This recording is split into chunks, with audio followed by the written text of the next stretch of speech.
Gentlemen, thank you. Thank you for getting ready to tune into your new episode of Shooting Lights Out. Shooting Lights Out, along with the Playmakers Bar Brand, is sponsored by Fanatics. Official license everything with Fanatics. Memorabilia, jerseys, hats, anything that you want. Get it from Fanatics. The official license everything. And also, Lids. Locker rooms by Lids. Get your customized sets with your favorite team, favorite t-shirt. Customize everything with Locker rooms by Lids. Now, ladies and gentlemen, Shooting Lights Out.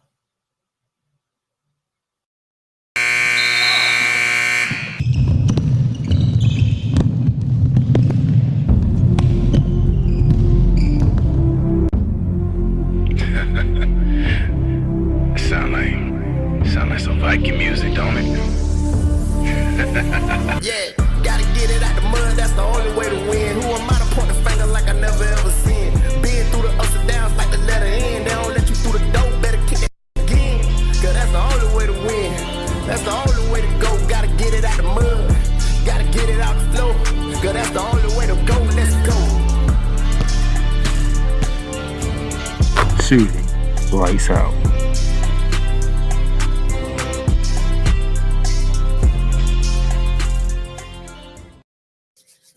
Ladies and gentlemen, what's going on? Welcome to Shooting Lights Out. Tuesday, April 11, 2023. Your host, the playmaker himself, Down in the Silence in the building. I hope y'all ready because the regular season's over in the NBA. Play-in starts tonight and tomorrow. We'll conclude Friday. And then this weekend on Saturday, it is the playoffs. But we're going to focus on the end of the regular season and the play-in as of right now. And we'll come back later on in the week, probably Thursday most likely, to get you ready for the NBA playoffs. So without further ado, let's get right into it right now. The NBA, all right. We're getting going around the hardwood. Rudy Gobert swings at Kyle Anderson. Jaden McDaniels thrashes his hand, sources say. A game that the rules needed. They had two instances happen. The main one, as you see on your screen, is Rudy Gobert and Carl Anderson getting into it during a timeout against New Orleans Pelicans, where Rudy Gobert had to be sent home for punching teammate Carl Anderson after the dispute in the team huddle. On the Jaden McDaniels side, he is done for the season because he punched the wall and broke his hand. The idiocy that took place in the final game of the season for the Minnesota Timberwolves blows me away.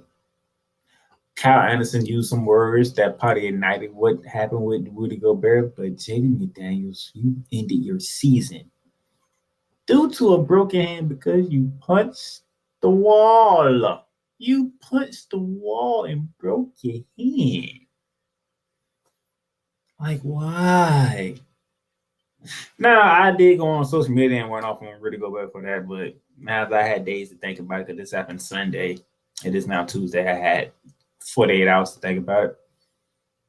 Rudy Gobert is going to be spinning for a game, which I'll get into later on.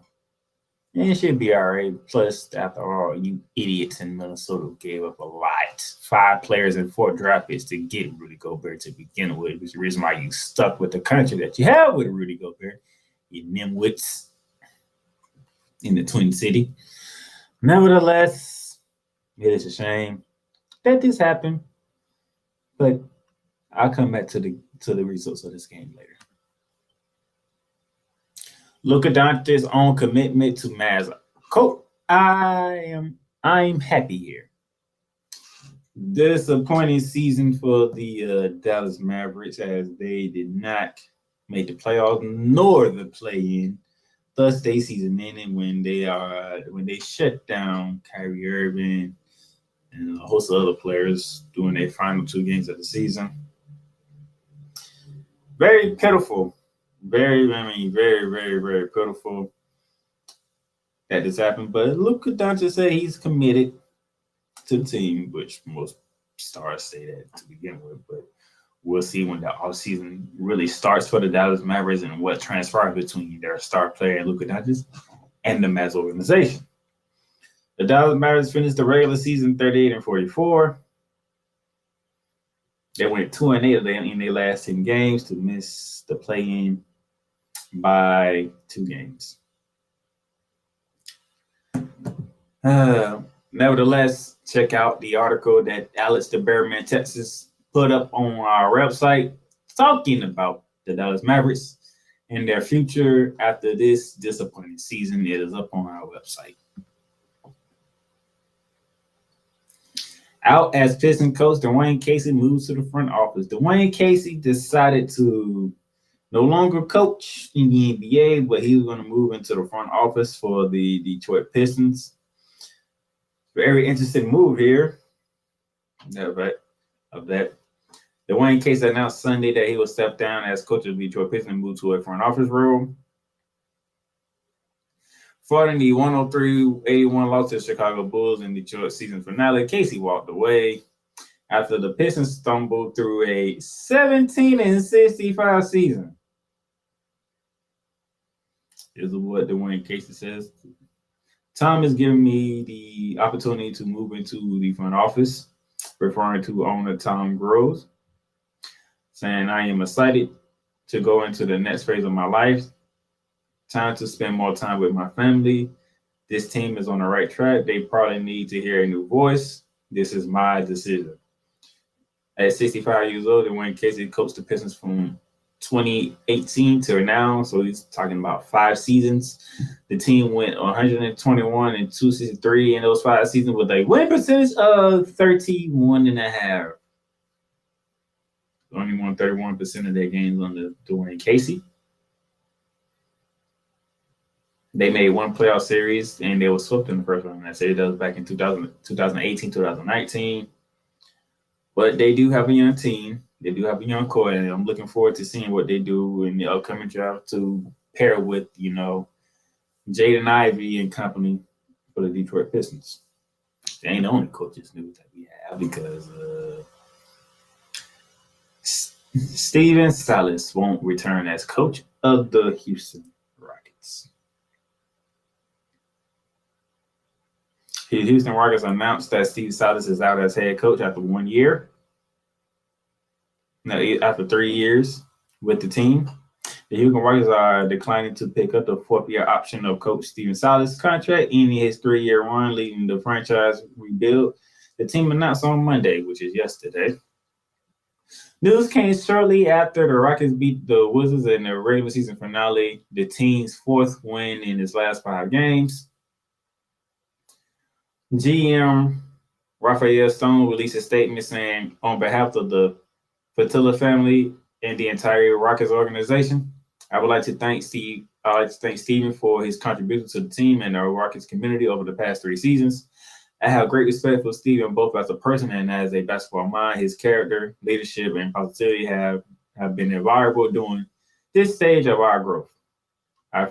Silas replied saying, I feel proud of his time with the Rockets. I wanted to be a head coach my whole life. I wanted to be like my dad, proud of these guys, proud of their hard work, proud of their growth and maturity as they got through the season.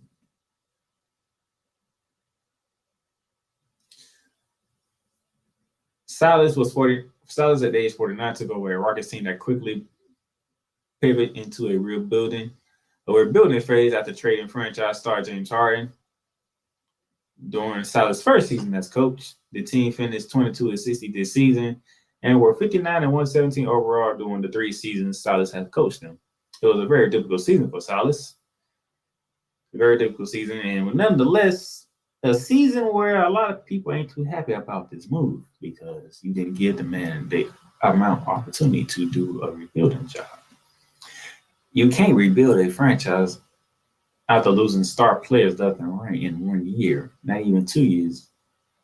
It literally takes 3 to 5 years to rebuild. Nevertheless, people feel like Silas was used as the scapegoat in this instance, and I am inclined to believe them, those type of people.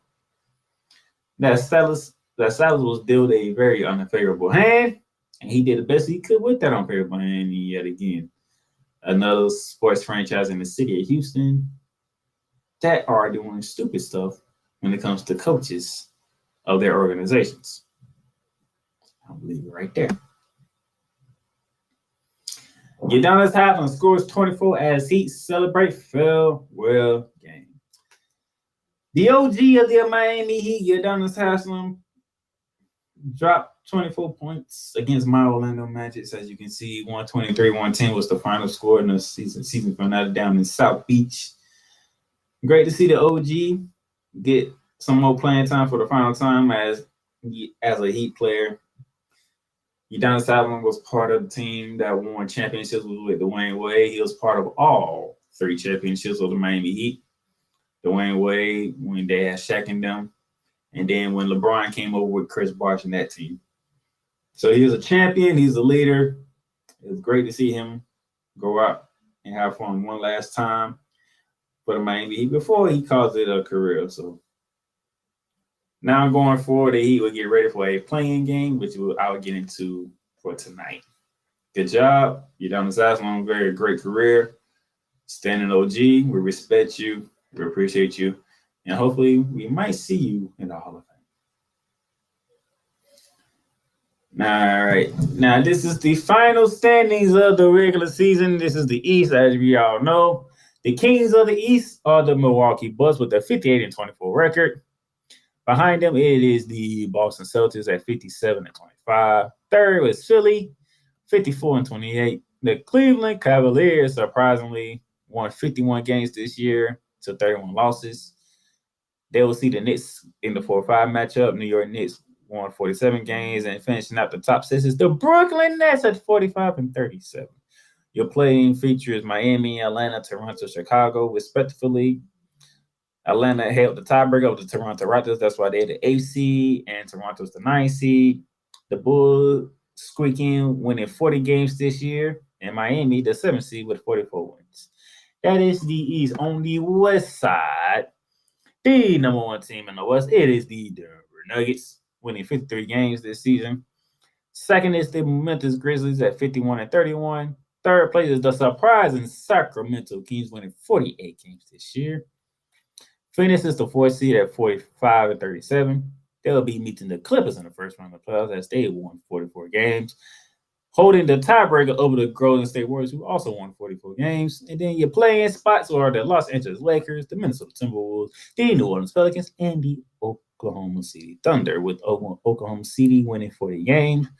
Pelicans and Timberwolves winning 42 apiece, but Minnesota winning that game where we talked about the thing between Rudy Gobert and Kyle Anderson and Jaden McDaniels. Yeah, Minnesota still somehow, someway still won that game. Let me give you the score because I don't think I put the score on here. But yeah, despite the trouble within the Minnesota Timberwolves organization, they still won 113-108. Brandon Ingram from the Pelicans dropped 42 points, but it wasn't enough, even though CJ McCullough added 23 as well. It was the Timberwolves led by Karl Anthony Towns with 30 points. They got 26 from Anthony Edwards, 17 from Mike Conley, 18 from Taurean Prince off the bench to hold off the New Orleans Pelicans, surprisingly. Okay. That was a surprise. Now that we got that out the way, we're going to take a break, and then when we come back, we got to get into the play-in because it's play-in time, baby.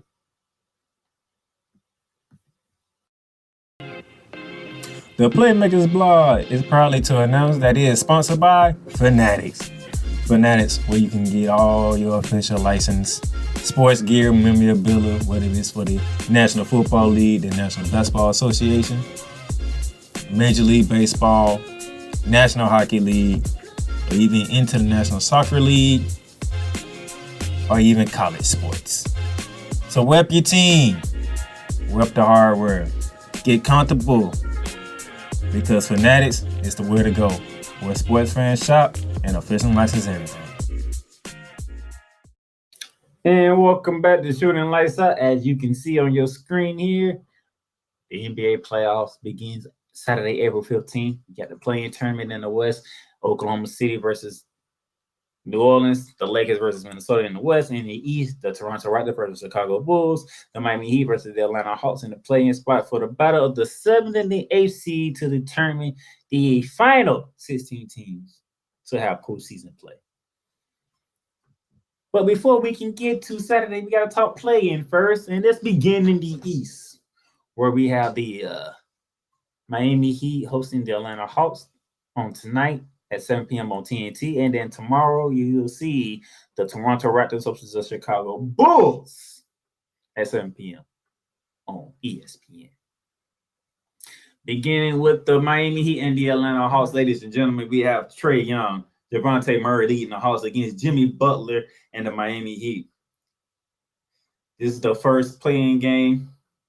This game will be held at 7:30, not 7 p.m. That's my being correct. At 7 p.m. on 7:30 p.m. on TNT down in South Beach.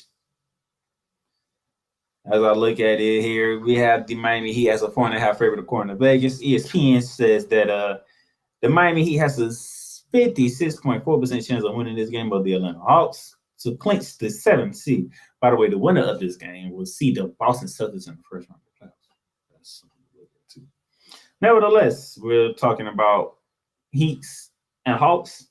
The Miami Heat won the regular season 3-1 over the Atlanta Hawks. With the Miami Heat winning the last 2 games back in March 4th and March 6th.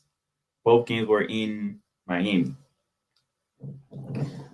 The leaders of the team, there's no doubt about it. We know who the leaders are of this team. We have Trae Young on one side. For the Atlanta Hawks, Trae Young has been pretty quiet this year, to say the least. Now, nothing real fanfare going on with Trae Young as opposed to other seasons. This year, Trae Young has averaged 26.2 points per game, which is 10th in the league, giving you 10.2 assists per game, which is 2nd in the league, shooting 43% from the field and 33.5% from 3.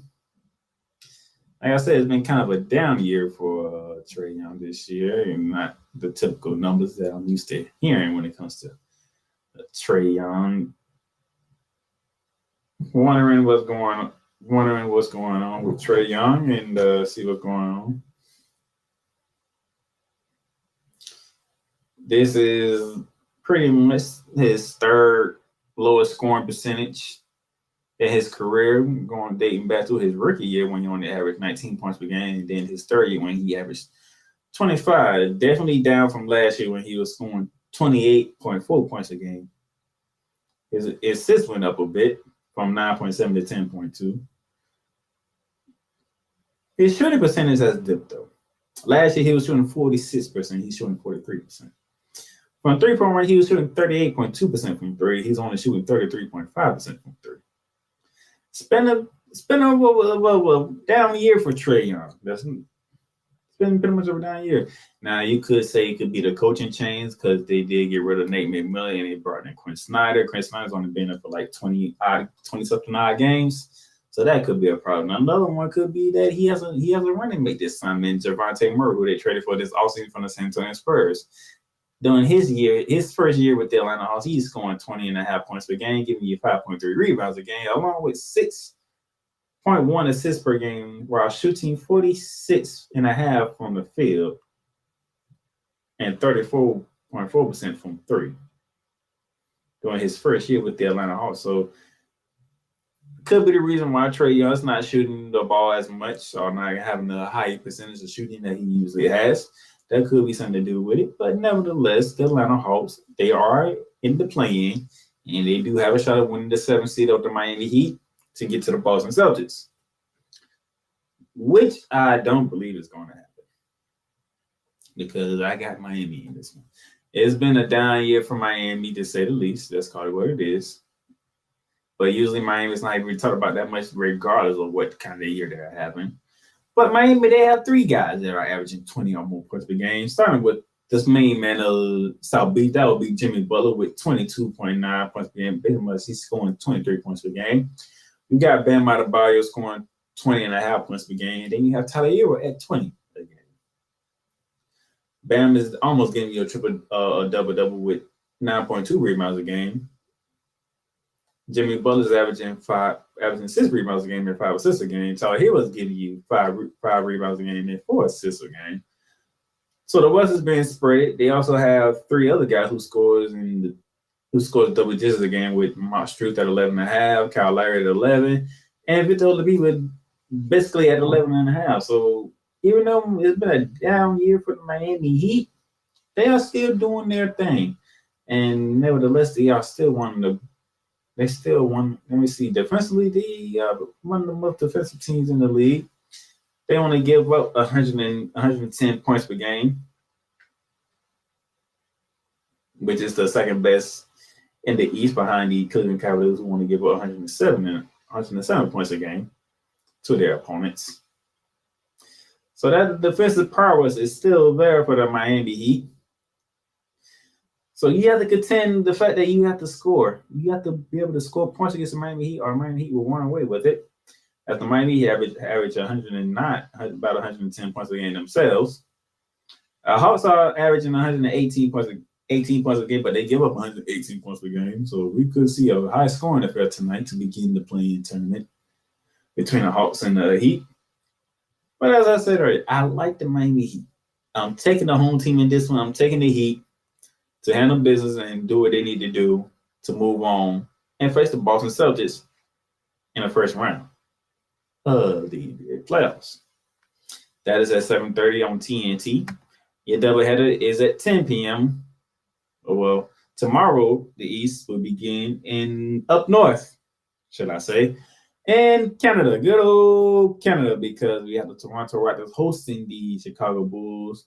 That game is at 7 p.m. on ESPN tomorrow, whereas the Toronto Raptors, who are a 5-point favorite according to Vegas, and ESPN analysts are giving the Raptors a 57.7% chance of winning that game.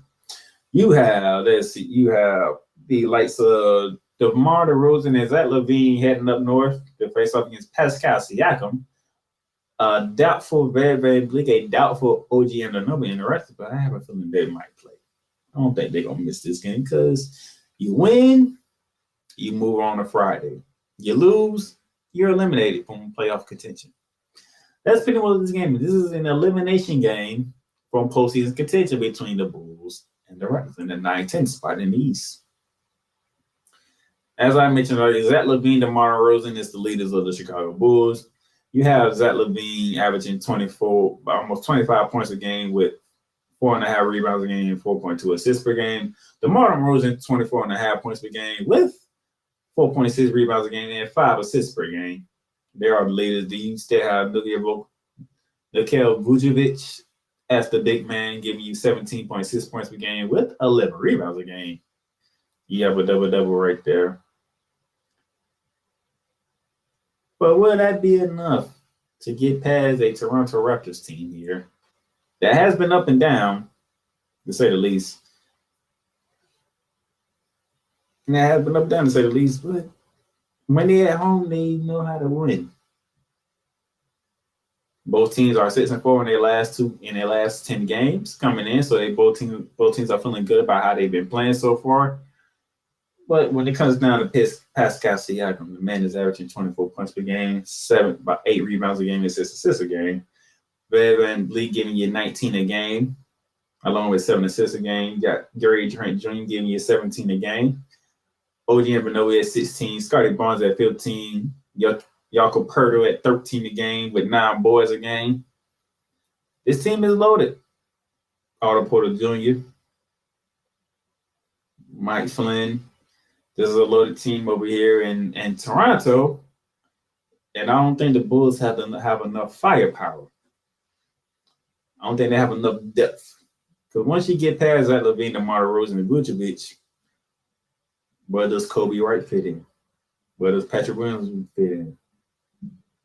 You had Gordon Dragic, you got Patrick Beverley, Adam Caruso, been up and down. Where are the others for the Chicago Bulls going to be at outside of those 3 that I just named out of DeMar DeRozan, Zach LaVine, and Vucevic? Outside of that, who else is coming to play for the Chicago Bulls to help them move on to Friday's game against the loser of the Hawks Heat game? I already put the Hawks in that game, and I'm saying Toronto's going to be in that game. I'm thinking the Bulls get run out of Canada. They start their vacation right after the game because they're not winning. I don't see them winning in Toronto. Okay, so in the East, I have the Heat taking the 7th seed, And I have the Hawks in Toronto meeting up and down in Atlanta for the 8th seed on Friday night. That's just how I see it. Then we go to the West Coast and the Western Conference, as we see here, start off tonight after the Heat Hawks game. You have the Timberwolves at the Lakers on TNT, and then tomorrow after the Bulls and Toronto game, you have the Thunder versus the Pelicans. Starting things off with the Timberwolves and the Lakers, who will be meeting after the Heat and Hawks tonight. I like the Lakers because obviously, what we talking about, Rudy Gobert suspended for this game for his punch heard around the world to Kyle Anderson. And also, Jaden McDaniels is done for the season because, as I mentioned earlier, he punched the wall.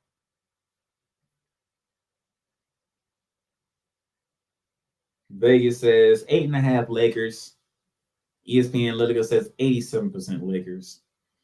Like, nobody sees a chance in hell that this team is going to win. Nobody does it. It's the idiocy of the Minnesota Timberwolves that pretty much gave the Lakers the 7th seed. In my opinion, it's just the idiocy. And speaking of which, Minnesota did take 2 out of 3 from the Lakers, by the way. They beat them in LA back on March 3rd, 110 and 102. But the Lakers returned the favorite at the end of March, 123, 111 in Minnesota.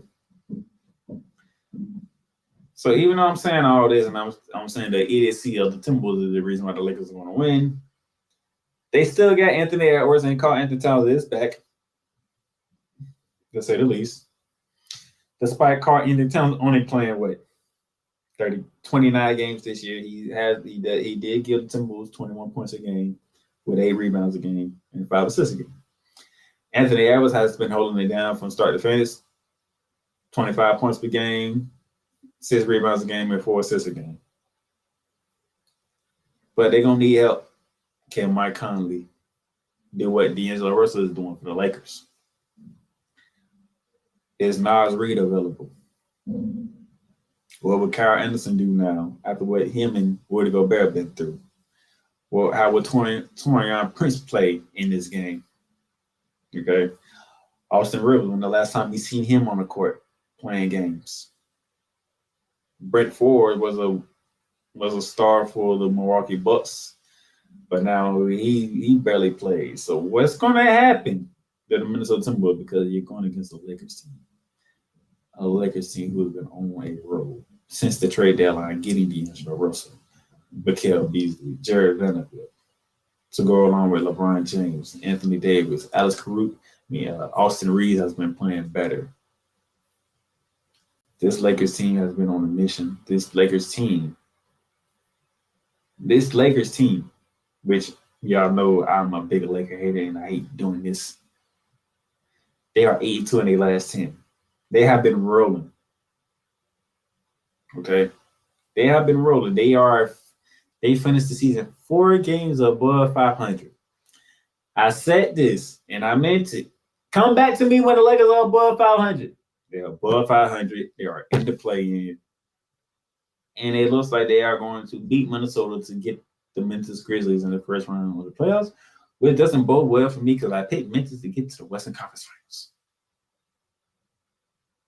My Western Conference Finals don't look good either way because I have the Grizzlies most likely facing the Lakers, and then I have the Clippers, who I picked to come out the West, facing the Suns, which I'll deal with that later on in the week. Nevertheless, it is the Lakers. Finished his 20th season in the league, the King LeBron James, giving you 29 points a game, 8 rebounds a game, and 7 assists a game. The running mate Anthony Davis, 26 points a game, 9 rebounds, 12 and a half rebounds a game. Been doing this thing. Then D'Angelo Russell has come in with Dylan Everly, 17 points per game, 6 assists a game. Austin Reeves, who was up to scoring as of lately, has been playing better. Dennis Schroeder gets in every now and then. Yeah, Malik Beasley, who's been struggling shooting the ball as of lately, but he can get hot at any time. Richie Moore, also another shooter. Jared Vanderbilt, a defensive-minded type of guy. This team is rounding into form, and I don't like it. I don't like it, but the Lakers are running into form. And last Sunday, LeBron James put on a good old performance against the Utah Jazz. LeBron James in that game. Let me go back to that game from Sunday against the Utah Jazz. LeBron James was put on a shooting performance. We're talking 36 points, 8 from 14 from 3, 13 from 25 from the field, with 6 points and 6 boards. Anthony Davis gave you 16 and 13. He didn't really lead much. D'Angelo Russell was 17. Jared Brennan with 12. Austin Reeves 12. Rory Hachimura off the bench with 12. Malik Beasley off the bench with 13. These guys have been playing better. They shooting 48. They shot 48.5% from the field. They shot 40% from 3 against the Utah Jazz. This team is running the form. I don't like it. But how I do this, I talk real. And the realness in me is saying the Lakers win, going away, and they get ready for Memphis Grizzlies in the first round of the playoffs. And Minnesota will have to play at home Friday night to get the 8th seed. Who could they possibly face in the 8th seed? That is a question to be answered because on tomorrow night, after the Bulls Raptors, it's the Oklahoma City Thunder and the New Orleans Pelicans on ESPN. I don't know what to think because one, Zion Williamson ain't playing. We haven't seen Zion Williamson since January 2nd of the new year, which is ridiculous. You have a hamstring injury, and I need to look this up.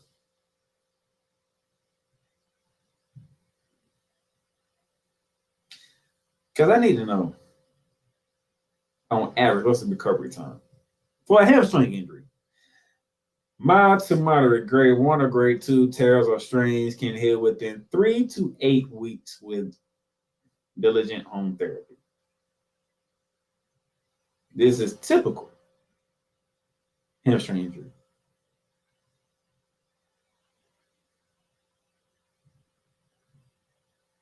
Now look up for NBA players.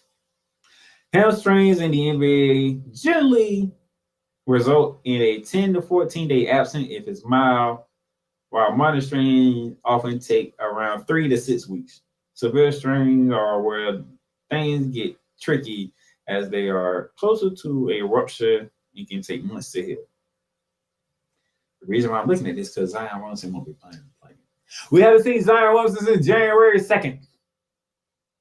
It is now April 11th. We're talking 3 months. 3 whole months.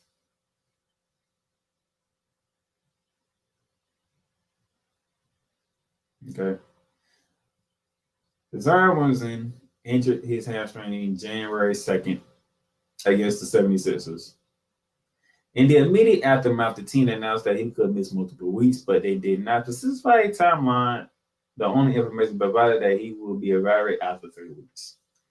After those 3 weeks, on January 24th, the Pelicans said they believed the hamstring was healing as intended, but they didn't believe he was ready to return. So they gave him an additional 2 weeks. So we at week 5 now.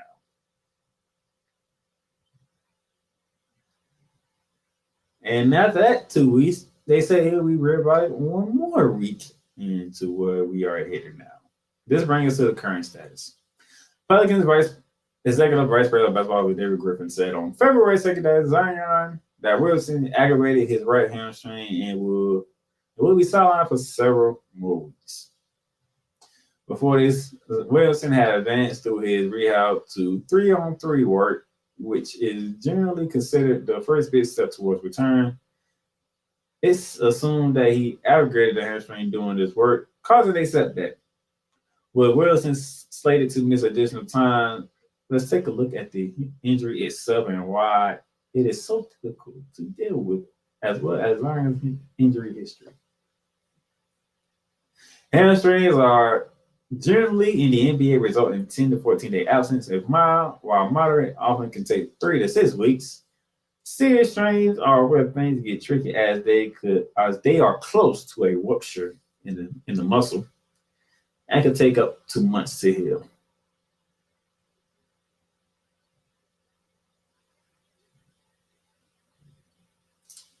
So are we saying Zion Williamson has a grade 3 severe strains which are anything greater than a grade 2 and could include a full rupture. Williamson was initially diagnosed with a grade 2. When he returned to 3-on-3 work, it's likely he overworked it, causing the aggregation. Now we have diagnosed to be a grade 3 strain.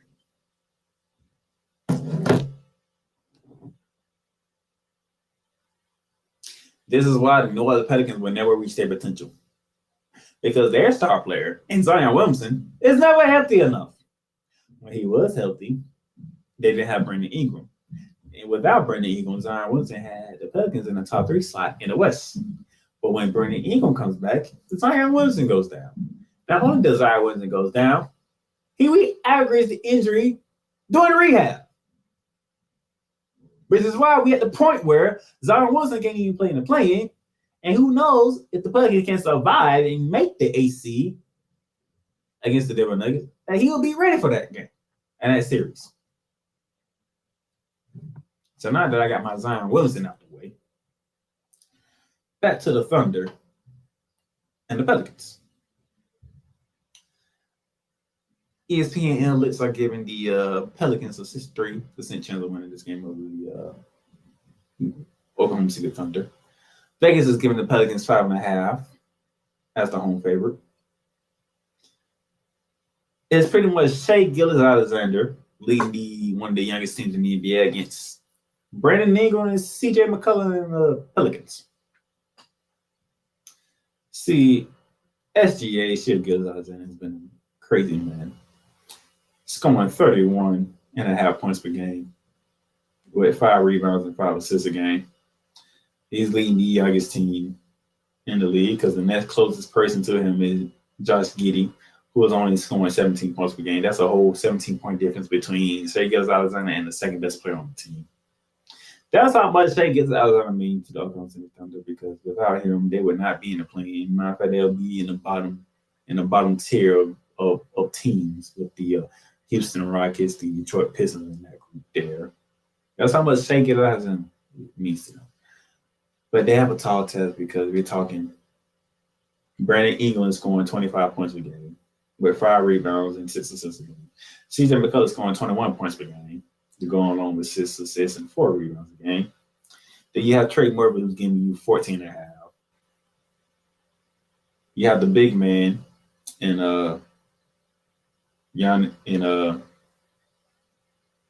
Vukovic, who's giving you 14 a game. And then Jose Calderon, whenever he wants to, he can give you a good 15, 18-point game whenever he's feeling it. Herb Jones is no scorer. He can put points on the board as a good defender.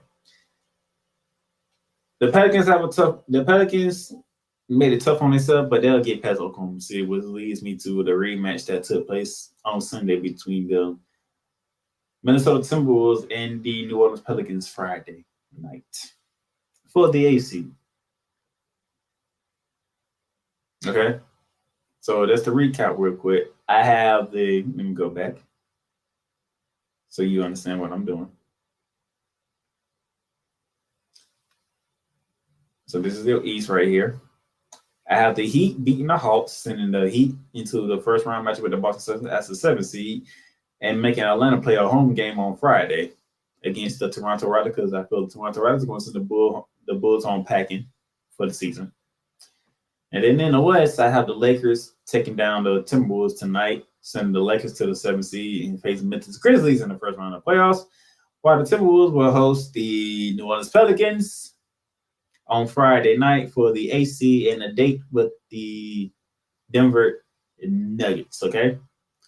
So that pretty much wraps it up for me today. Like I said, I'll be back probably Thursday to preview the ACs on both conferences and get you ready for the NBA playoffs that start on Saturday. So until then, catch y'all later. You've done great, but you can't stop here. You can't stop now. You gotta keep going.